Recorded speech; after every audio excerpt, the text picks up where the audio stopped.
Greatest ever weapon, we need to wind the clock back 40,000 years.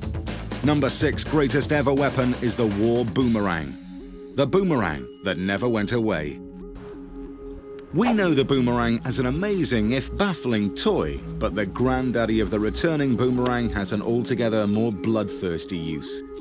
It's easy to dismiss the boomerang as a quaint Australian weapon system that has no relevance. But it's hugely important because it goes back to the dawn of history and because it has an equivalent in most civilizations around the world.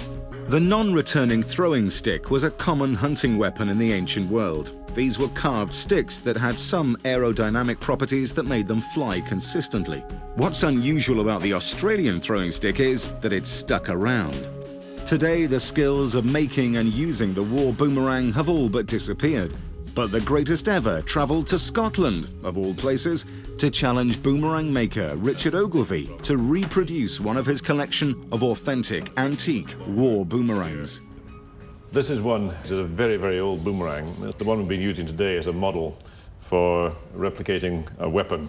I would suspect it's a couple of hundred years because it's been finely worked with stone. You can see the rough carvings on the surface. Richard was going to follow the authentic methods of the Aborigines wherever possible, and the first challenge was to find the right piece of wood. You can see quite a few potential boomerangs and all these gnarled bends. Typically, the Aboriginals would find a blown tree and take a piece of wood out from that point, and you can see how the grain would run through the trunk through there.